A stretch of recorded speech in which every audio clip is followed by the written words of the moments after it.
For today's video guys, gagawa tayo ng fish and salad.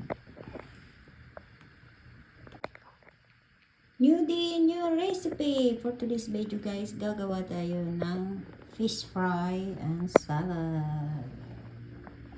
Siyempre, handa muna natin ang ating mga ingredient. Ito ang fish, ipapry lang po natin. Ito ay ang salad na gagawin. Tomato, cucumber, and celery, onions, and cilantro. Guys, umpisahan po natin ang ating paghihiwa. Ayan.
Time to serve for my dinner, fish and salad.